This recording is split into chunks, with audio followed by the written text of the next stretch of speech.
ಶ್ರೀ ಗುರುಭ್ಯೋ ನಮಃ. ಹರಿ ಓಂ.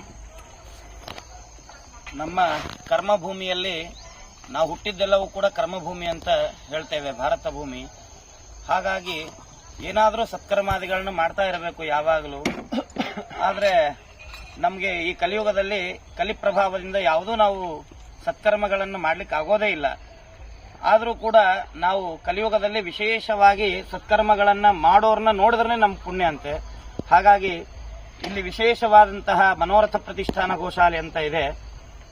ಈ ಪ್ರತಿಷ್ಠಾನ ಹಾಗೂ ಮನೋರಥ ಗೋಶಾಲೆಯ ಸುವ್ಯವಸ್ಥೆಗಾರಿಕೆ ನಮ್ಮ ಪಂಡಿತರಾದಂತಹ ಸಂಜೀವಾಚಾರ್ಯರು ಹಾಗೂ ಸಮೀರಾಚಾರ್ಯರು ಅಂತ ಜಯತೀರ್ಥ ವಿದ್ಯಾಪೀಠದ ಪಂಡಿತರು.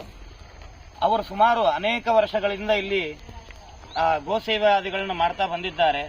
ನಾವು ಹೀಗೆ ಸಂಚಾರ ಕ್ರಮೇಣ ಬಂದಿದ್ವಿ ಇಲ್ಲಿ ದೇವಸ್ಥಾನಕ್ಕೆ. ಸುಮಾರು ವರ್ಷಗಳಿಂದ ಅನ್ಕೋತಾ ಇದ್ವಿ ಒಂದು ಈ ಗೋಶಾಲೆಯನ್ನು ನೋಡಬೇಕು, ದರ್ಶನ ಮಾಡ್ಕೋಬೇಕು ಅಂತ. ಆದರೆ ನಮ್ಗೆ ಈ ಸೌಭಾಗ್ಯ ಇವತ್ತು ಕೂಡಿ ಬಂದಿದೆ. ತುಂಬಾ ವಿಶೇಷವಾದಂತಹ ಸಾಧನೆಯನ್ನು ಅವರು ಈ ಕಲಿಯುಗದಲ್ಲಿ ಮಾಡ್ತಾ ಇದ್ದಾರೆ.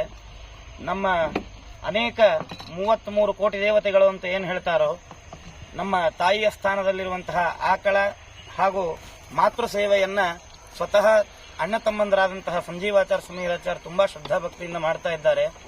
ಇಲ್ಲಿ ಸುಮಾರು ಕಾಮಗಾರಿ ನಡೀತಾ ಇದೆ. ಒಂದು 100-200 ಆಕಳು, ಮುಂಚೆ ಅದು ಹಳೆ ಕಾಮಗಾರಿ ಆಗಿದ್ದ ಜಾಗದಲ್ಲಿ ಒಂದು 100 ಆಕಳ ಇತ್ತಂತೆ. ಇವಾಗ ಇಲ್ಲಿ ನಾವು ನೋಡಿದಂತಹ ಇವರ ಸಾಧನೆಗೆ ಒಂದು 200-300 ಆಕಳುಗಳು ಆರಾಮಾಗಿ ಸಲೀಸಾಗಿ ಅಲ್ಲಿ ಜೀವನವನ್ನ ಆ ಆಕಳುಗಳು ಆರಾಮಾಗಿ ಮಾಡಬಹುದು ಅಂತ ಇಲ್ಲಿ ನಾವು ಬಂದಾಗ ತುಂಬಾ ಖುಷಿ ಆಯಿತು.